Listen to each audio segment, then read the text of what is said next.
Great question. What is the difference between a scapegoat and a codependent empath? So one can be a scapegoat and a codependent empath.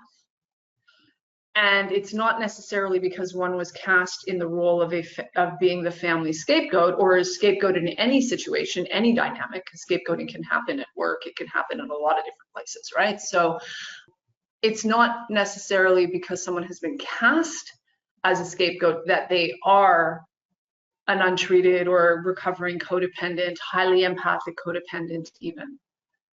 Now, it's my opinion and experience that it is an untreated codependent or a newly recovering codependent who also happens to be highly empathic, who is most likely to be scapegoated in a toxic family system, in any toxic environment.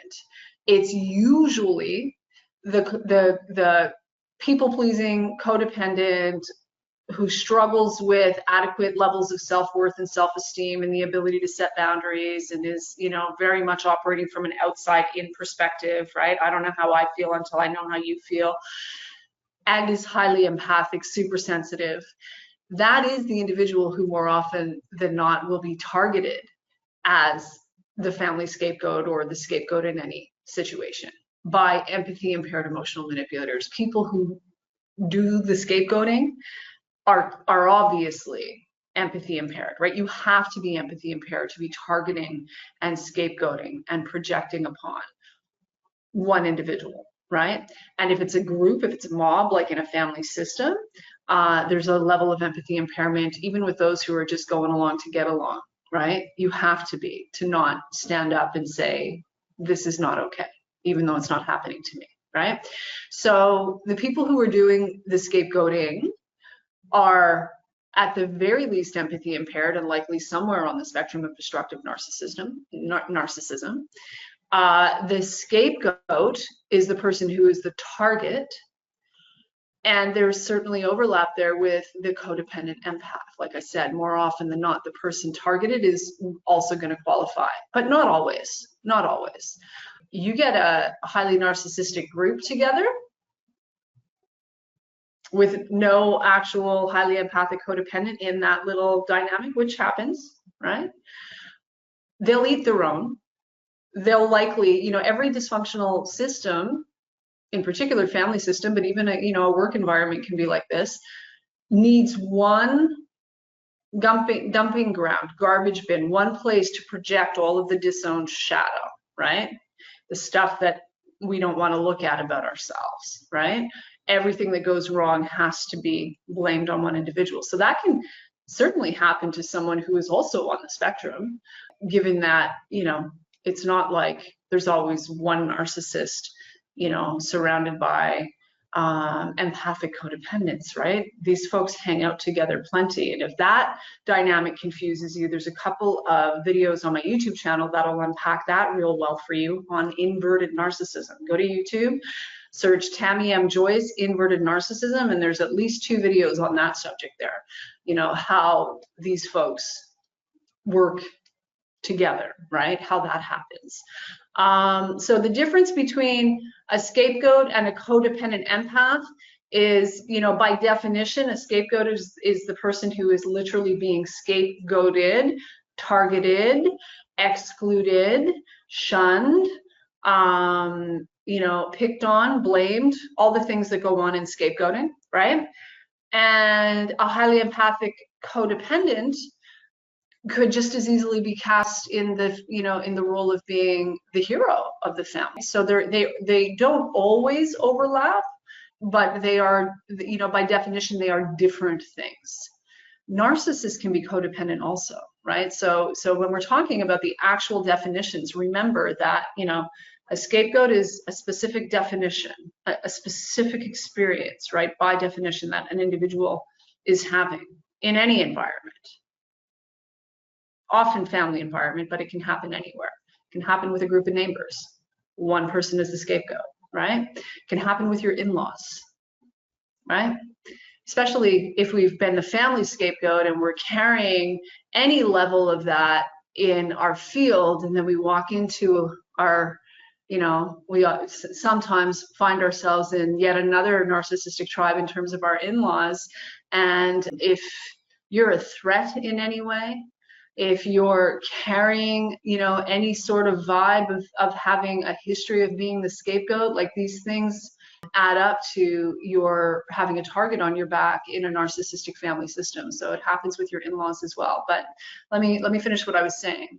So by definition, the scapegoat is one particular experience.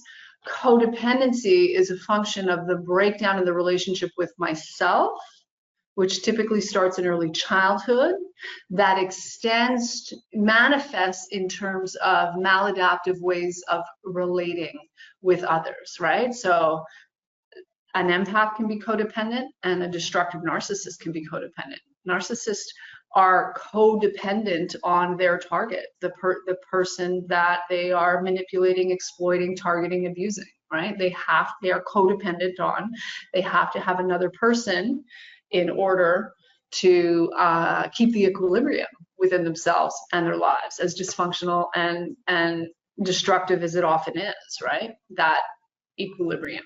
So codependency is its own definition, and then of course being an empath is its own definition. And yes, there is crossover for sure, but yeah, three separate things that certainly overlap in this world of, you know, dealing with the dysfunction of destructive narcissism and all that that means. But what I will say about this is, if you are unsure about whether or not your mom has a destructive narcissist personality pattern based on your personal experience, we're not doctors, we're not diagnosing personality disorders here, but you don't have to be a doctor of psychiatry to discern whether or not you're dealing with someone who has a destructive narcissist personality pattern, right? We're looking for patterns based on your personal experience, right? Armed with the right information, you can nail that one yourself, right? So you are armed with the right information. If you go into your program portal, top right-hand corner, there is the Destructive Narcissist Rating Scale quiz. Download that quiz. It's 30 questions. You're going to answer the questions based on your personal experience with your mother and anyone else that you want to determine what you're dealing with here. Like, what am I dealing with, right? And again, this isn't about diagnosing, and I certainly don't recommend that you go running to anybody and show them the quiz and say, see, right? Like, that's not going to serve you. Don't do that. This is for your own personal information, for your own personal benefit, so that you can be validated with regards to the experience that you've had, and really clarify, am I dealing with someone who's severe on the spectrum, like very high spectrum, or medium, or lower, right? So you can try to make sense of the nonsense. It's also a very powerful tool, this Destructive Narcissist Rating Scale quiz. It's a very powerful tool to help keep you clear and keep you out of what we call codependent amnesia, because you will slip back into codependent amnesia as you travel the path of healing and recovery and you start feeling better. It starts seeming like a good idea to re-engage with people who are very harmful.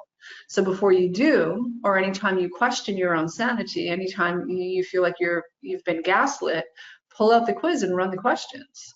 It's 30 questions based on your personal experience, and that'll snap you back into clarity in like no time. No time. By the time you're adding up the numbers, right? Probably by the 5th question, be like, oh yeah, this is what I live, right? So there's no need to wonder about whether or not your mom has the destructive narcissist personality pattern. You can determine exactly how severely that is the case by running the quiz.